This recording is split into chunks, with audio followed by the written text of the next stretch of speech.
What in the world? That's Bayley! Ripped Nia Jax, did damage of her own. And now Bianca Belair going up top.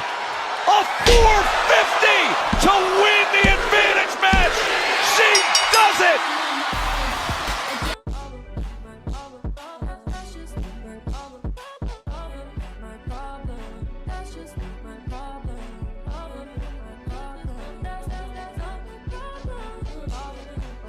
Hey, what's going on YouTube tonight? It's your boy TJ, and welcome to my YouTube channel, Wrestling Nostalgia, where I get my reviews and WWE shows and PLE events. And today we are going to be reviewing Raw. Before I get into my review of Raw, just go ahead and give me a like, a share, subscribe, all of that other good stuff. Now that we got that out the way, let's go ahead and get into my review of Raw. So we get into Raw, and it is an interview segment with Gunther after he makes his entrance and everything like that, the world champion. So the interviewer asks him, it seemed like there's a different side of you been going on after your loss to Cody Rhodes. What's going on?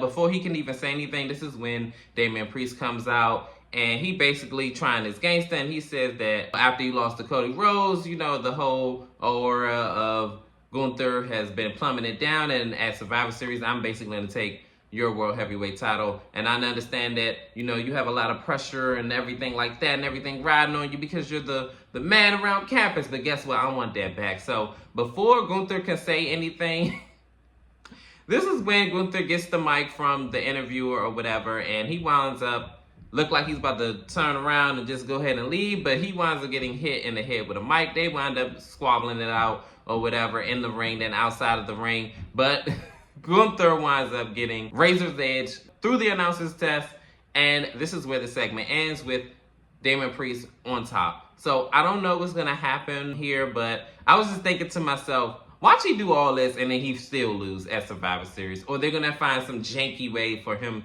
to come out on top with the win. I don't know, but I just know for a fact Damian's not winning that world title. I could guarantee you my bottom dollar that. In this next segment, it is Bianca Belair and Naomi, and they're trying to figure out what happened to Jade. And Bianca says that Jade isn't doing too good, and she's banged up really bad, and she's going to be gone for quite a while. She said, but when we find out who did it, they're going to pay for it. Then this is when Naomi says that we have bigger business to handle outside of that because we still need a fifth member. So she's saying that she wants Bayley, and then Io came into the cuss scene, and she said that she wants Kairi Sane. And they're just arguing back and forth. And this is when Rhea said enough. She said, look, I don't care who be on this team. Long as they're out of my way and they give me Liv Morgan, I don't care less. So this is when Bianca says, oh, great leadership. She said, you know what? I have a match to go ahead and look forward to and gain the advantage, being as though that we are in this War Games match. So I'm going to go ahead and leave out of here. So she leaves out of here, and this is where the segment ends. I don't know what's going to happen, and being as though Jade has been taken out the match, this is going to be her first Survivor Series. Unfortunately, she's going to have to miss it, and it's very unfortunate. I don't even know what they're going to do with the Women's Tag Team Championships at this point. They may just go ahead and strip them of it, but we're going to have to wait and see what's going to happen at a later date. In our first matchup, it is Creed Brothers versus LWO. So this match is a Tornado Tag Team match, so there's no tags.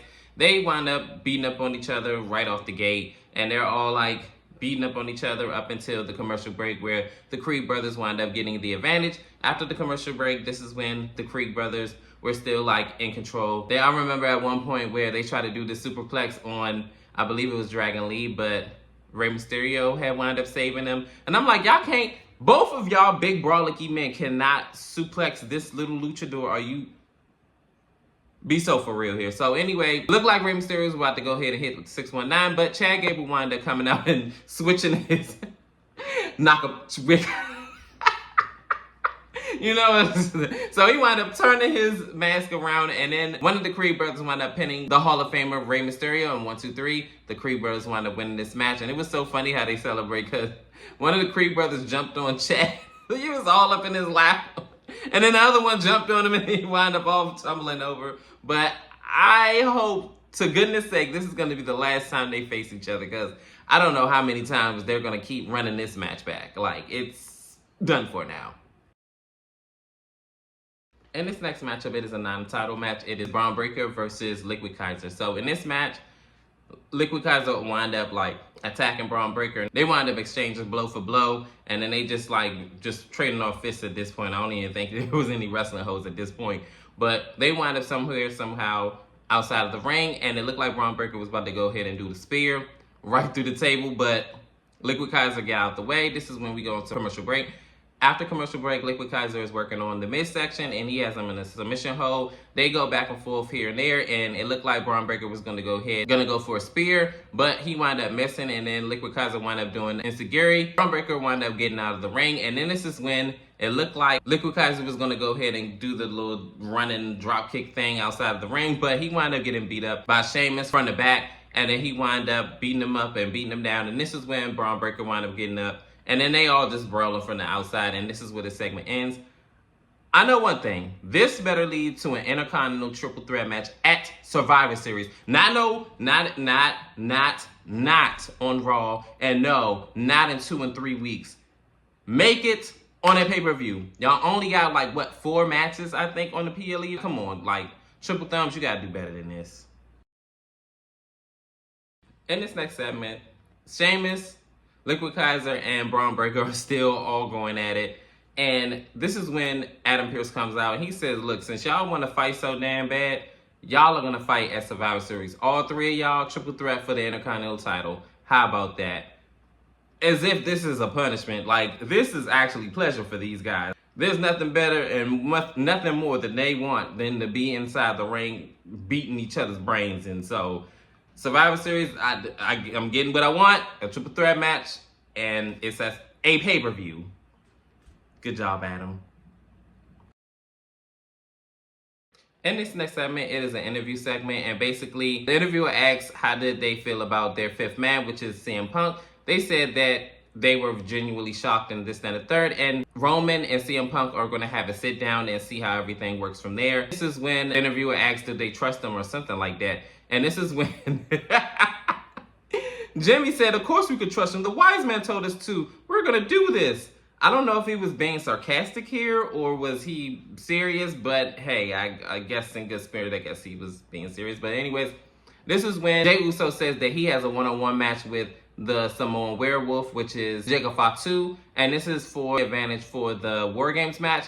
And he said that he got this, yeet, yeet, yeet, and everybody yeeting and everything like that, and he gonna whoop behind. So we're gonna see what's gonna happen, and that match actually is gonna happen on Friday night, and it's gonna be the main event, and I'm actually intrigued to see who's gonna win this between these two.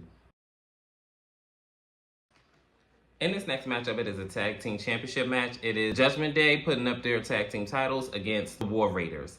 So in this matchup, the War Raiders are taking dominance majority of the beginning of the match up until commercial break. After the commercial break, the Judgment Day wound up getting back control, and they were working out one of the War Raiders up until he wound up getting the tag. They wound up doing their moves and everything like that.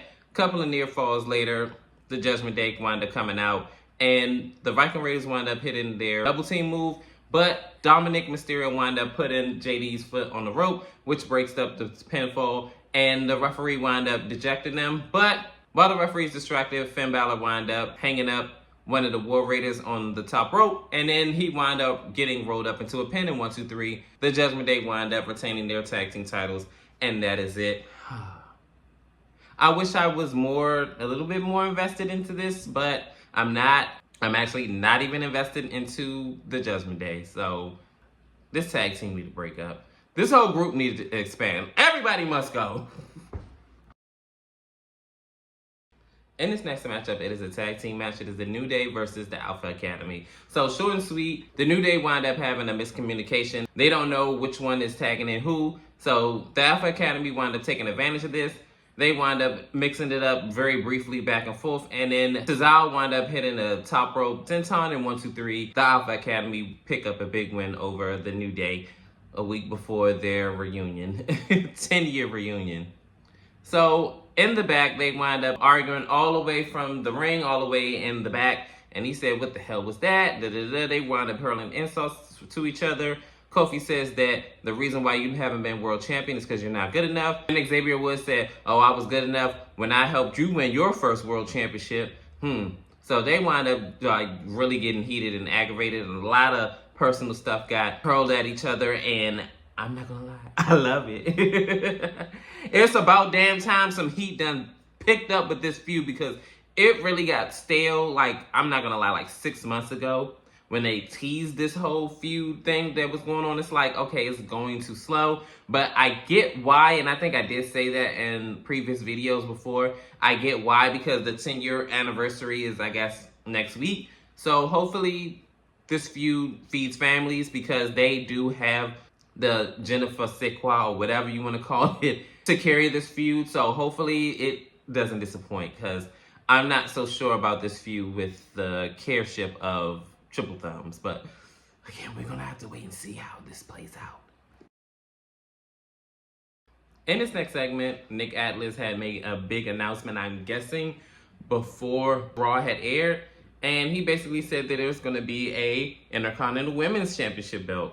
I want to know, comment down below, who do you feel like should be the first ever Women's Intercontinental Champion?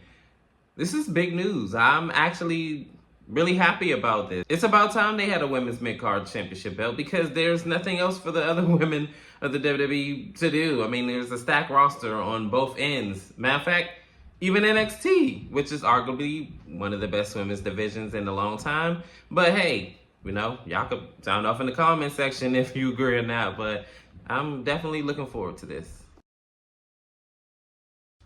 And finally, we are here at our main event. It is Nia Jax versus Bianca Belair. Winner gets the advantage at War Games. So these two wind up going at it like the Titans up into the commercial break. Even after the commercial break, I believe Nia was in control of this match, and this was like a really good back and forth match. This is one of the better matches of Nia Jax. I remember at one point, like, Nia Jax had took the turnbuckle pad off, and Bianca Belair looked like she was about to run into it, and she was like, this is the way she did her face, just so funny to me. But make a long story short, Bianca Belair looked like she was like in danger of losing this match until Bayley came in, of all people. Bayley, I'm side-eyeing her though, but Bayley comes in and she winds up helping Bianca Belair win the match, snatching Nia Jax off the turnbuckle and then crashing into it. Then Bianca Belair winds up hitting the 450 splash, and 1, 2, 3, Bianca Belair gets the advantage of the War Games match. So I'm guessing my prediction is right, that Bayley is going to be a part of the War Games match. And this Raw overall honestly was pretty enjoyable. It was certain parts of it I was just like, not talking about it, not interested and not invested. And other parts I'm like, okay, like, we're getting somewhere. But comment down below, how did you feel about Raw? Did you like it? Did you love it? Did you hate it? Worst show on earth? Comment down below, like, share, and subscribe. Help me grow this channel and all the good stuff. Your love and support is greatly appreciated. And welcome on this channel. And peace. TJ, I'm out. You're so pretty.